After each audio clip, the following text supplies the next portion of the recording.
Today I'm going to show you how to make my delicious Instapot pork chops and onion gravy. You won't believe how moist and tender these pork chops are. So how have I lightened up this recipe? Well, first I use less butter and less oil than most recipes. When I'm browning the pork, I've omitted the flour, so that takes out quite a few calories. For the sauce, I've omitted the butter and the cream, but we've substituted it with something very special. So let's get cooking and you can find out what my secrets are. Let's get started.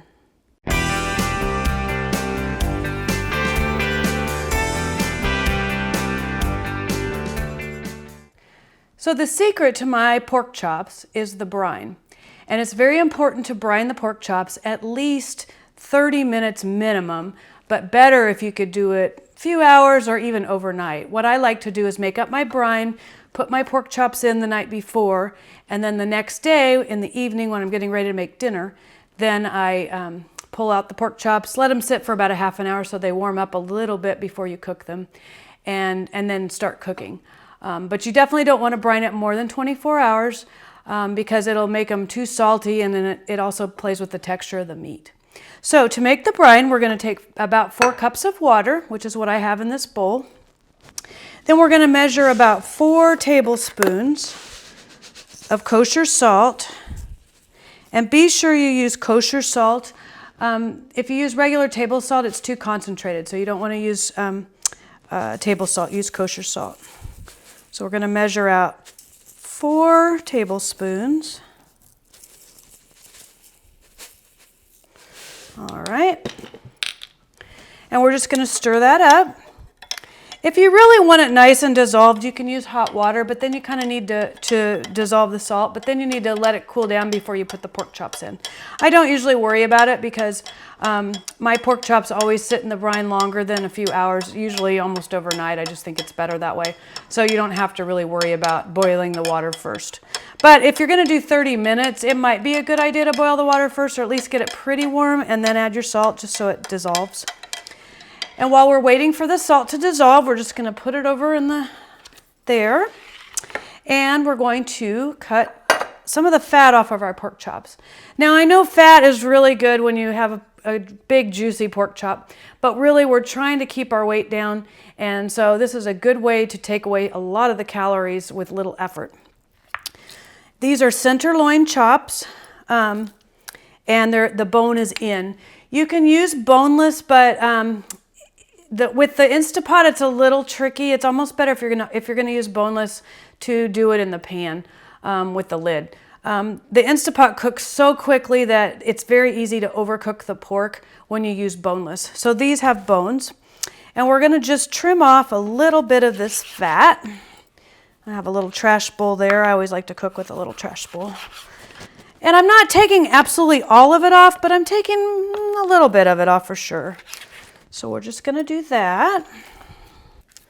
For thickness, for your pork chops, for this recipe, you want to use about pork chops that are about 1 to 1.5 inches thick.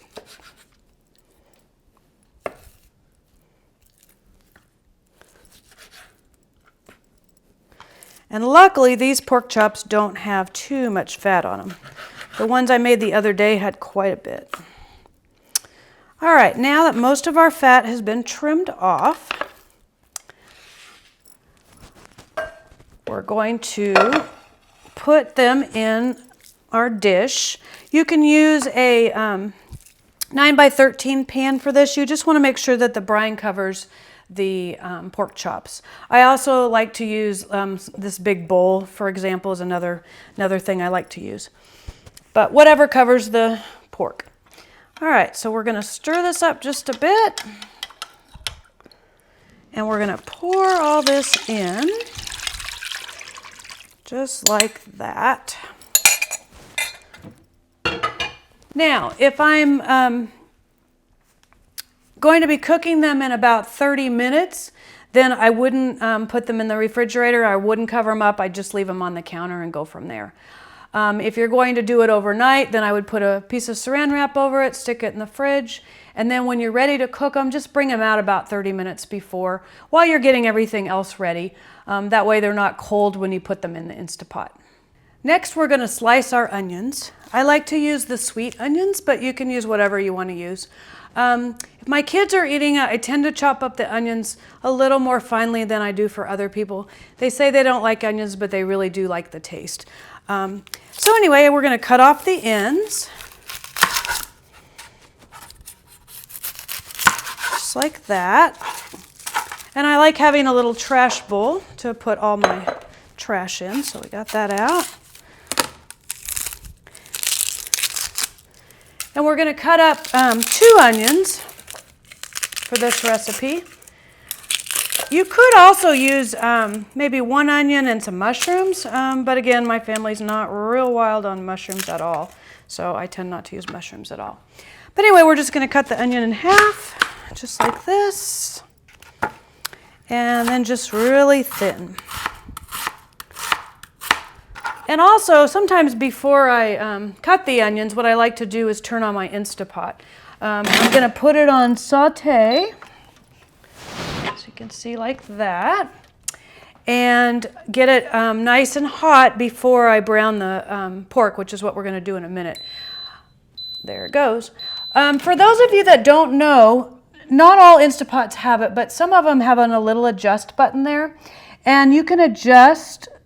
You have to do it at the beginning.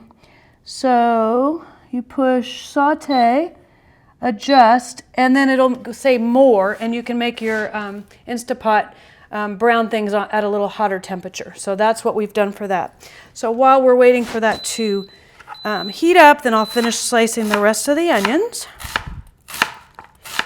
All right, now that our onions are cut and our pot is heated, we're going to spray a little bit of this, it's just regular oil, olive oil, in our Instapot.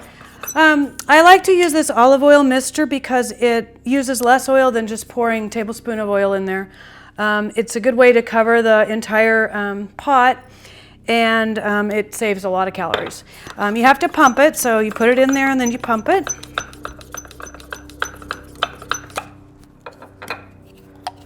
All right. And then I'm just going to use a few short sprays, just like that. Make sure it's all covered.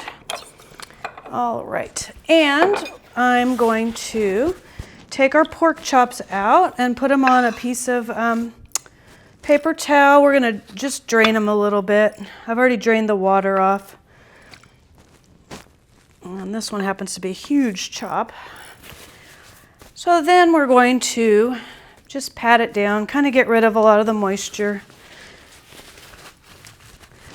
Now, if you've salted or if you've used the brine overnight, you may not need to salt the pork chops too much, but I always like just a little bit. So I'm just going to add a little bit of salt.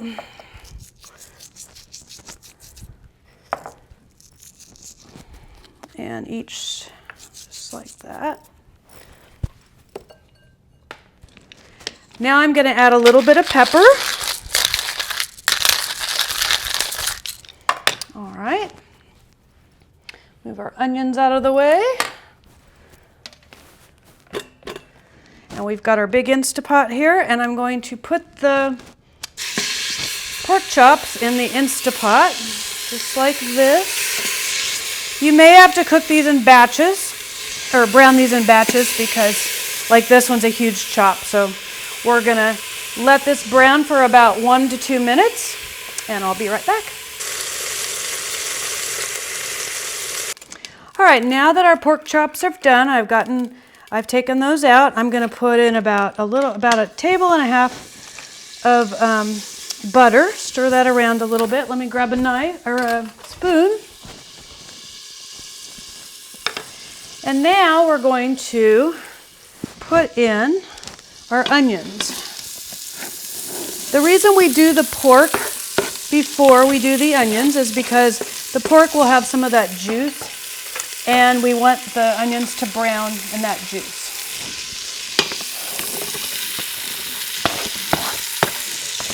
So now our onions are in there. And what I like to do is actually set on the timer about 10 minutes, so I kind of know about how long it's been. The onions take anywhere from 10 to 15 minutes to brown. You don't really have to watch them too much. If you feel like there's not enough juice in there for the onions, then use a little bit more of the olive oil spray, and I'm just going to give it just a little bit and stir it up. But the onions create their own juices, and so usually they don't really start burning until towards the end of the 10 to 15 minutes. But you just want to pay attention.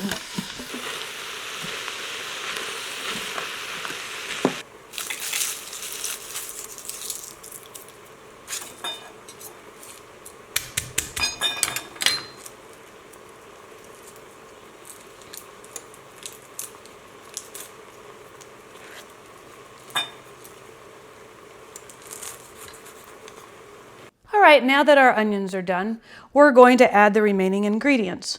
First, we're going to add a little bit of the Parmesan broth. The recipe will be in the, a link to the recipe will be in the notes down below. You can also use chicken broth, but this is one of the secrets also to this sauce. It's a homemade chicken broth that I do with Parmesan rind. And so we're going to add that to the pot, and we're going to deglaze that a bit. Deglazing means you're going to scrape off the bottom of the pot with like a wooden spoon, and it gets all the little bits off. And then we're going to add a little bit of our dry white wine. I used Sauvignon Blanc for this one, but you can use, another dry wine. White wine is fine. All right, and then we're going to add a little bit of fresh thyme. You could add a little bit of ground thyme if you didn't have fresh thyme. And we're going to add a half a tablespoon of the Worcestershire sauce. And we'll put that in. Stir all that up. And there should be plenty of liquid in the pot to make a sauce. Usually it all depends on the onions. Sometimes you have to end up putting a little bit of cornstarch at the end to thicken up the sauce, but it just kind of all depends on how much water is in the onions. So we've got all that in our pot, and we're going to add our pork back in, just like that. Now that our pork is back in, we're going to put the lid on our Instapot. It's very important to make sure that the seal is tightly around the liner of the pot, of the lid. There's a little metal ring in here, and you want to make sure there's a track on the rubber seal, and you want to make sure that the ring is inside the rubber seal. Otherwise, it won't seal right. So I usually just run my hand around the seal a little bit and make sure that it's in place. Then, I'm doing this a little bit backwards. I'm going to put my lid on. I'm going to set my pot to sealing. Make sure you do that because the pressure from the pot is what cooks the pork. And I'm going to push manual. And then you decrease the time to 1 minute, just like that. It may seem like 1 minute is not enough time, but you've already browned your pork, so that is a little bit of heat for the pork. And then by the time that the steam builds up, that's some more cooking time. And then we're going to let it naturally release for 5 minutes. And so that's some more cooking time. So actually it does take a little longer than 1 minute to cook. But with all that added up, and you're using an Instapot, which is a pressure cooker, the pork will be perfectly done. Many times people overcook pork. So with this recipe, I've kind of played around with it quite a few times. And I figured out that 1 minute works the best for this recipe.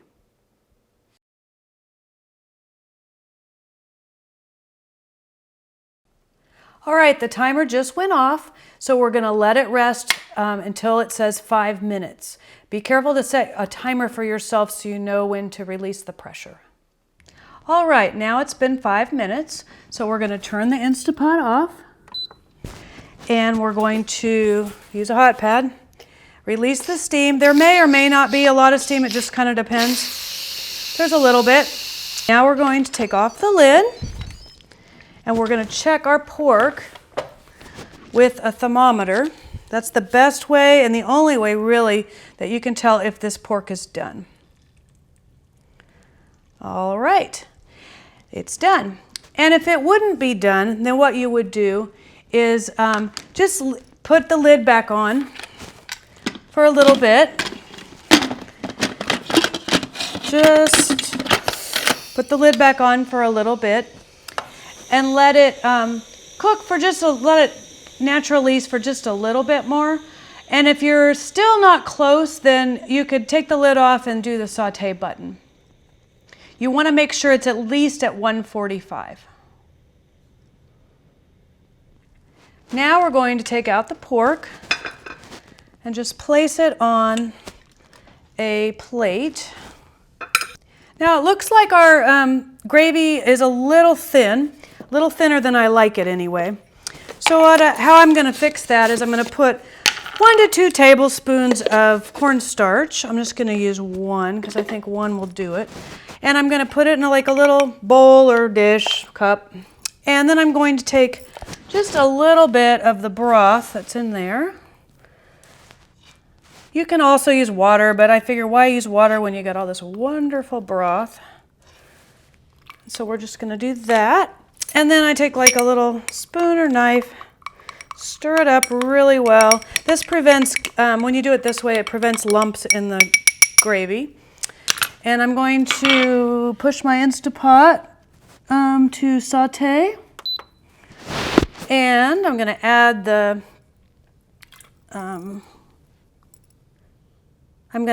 the cornstarch slurry back in. And we're just going to heat that up for a few minutes until the sauce gets a little bit thicker.